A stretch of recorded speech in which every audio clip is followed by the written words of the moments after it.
Jawahar Nagar police station વિસ્તારમાં હત્યાના આરોપીને 16 વર્ષ બાદ રાજસ્થાનથી ઝડપી પાડી વધુ તપાસ હાથ ધરી। વર્ષ 2009માં રણોલી જીઆઈડીસી ખાતે આવેલા L&T કંપની પાસે કોન્ટ્રાક્ટર પાસે મજૂરી પૈસા લેવાના બાબતે ભોલા ચલી જતા ઉશ્કેરાયેલા શ્રમજીવીએ કોન્ટ્રાક્ટર પર પાવડાના હાથથી હુમલો કરી હત્યા કરી નાસી છૂટ્યો હતો। તેને જવાહર પોલીસે 16 વર્ષ બાદ રાજસ્થાનથી ઝડપી પાડી વધુ તપાસ હાથ ધરી છે।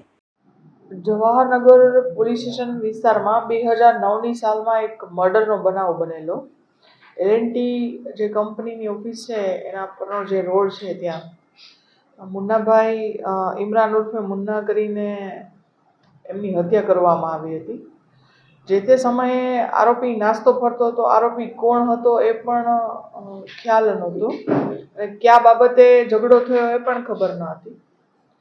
પણ મહેરબાન સીપી સરની નાસ્તા ફરતા પકડવાની ડ્રાઈવ અંતર્ગત પરમાર પીઆઈએ પોતાના માણસો અને ટેકનિકલ સોર્સિસનો ઉપયોગ કરી અને હ્યુમન રિસોર્સિસનો ઉપયોગ કરી અને કાગળોનો અભ્યાસ કરી 16 વર્ષ બાદ આ ઝઘડો છે એ મજૂરીના પૈસા આપવા બાબતે જે મરણ જનાર છે લેબર કોન્ટ્રાક્ટર હતા અને જે હાલનો આરોપી જે 16 વર્ષ બાદ પકડેલો છે એ ત્યાં લેબરર તરીકે કામ કરતો હતો અને પૈસાના ઝઘડામાંથી આ મર્ડરનો બનાવ બનેલો હતો અને આ આરોપી રાજસ્થાનના બાંસવાડાનો છે।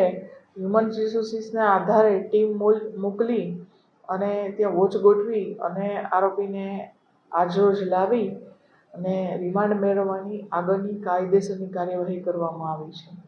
મેડમ, આરોપી પર ઇનામ પણ જાહેર કરવામાં આવ્યું છે। જે તે વખતે ઇનામ જાહેર કરવાની શું સાતામ અત્યારે મુજબનું વોરંટ પણ નીકળેલું હતું છતાં પણ આરોપી અટક થયેલો ન હોય ઇનામ જાહેર કરવામાં આવેલું હતું અને એને શોધવા માટેના બધા જ પ્રયત્ન કરવામાં આવેલા હતા। પણ આરોપી પણ ખુદ ગુનેગાર હોય પોતાની જાતને બચાવવા માટે રાજસ્થાનના અલગ અલગ જિલ્લાઓ ગામડાઓમાં રહેતો હોય અને મજૂરી કરીને પોતાનું જીવન ગુજારતો હોય એમની માહિતી મેળવવી મુશ્કેલ પડી હોય એટલે ઇનામ જાહેર કરવામાં આવેલું હતું।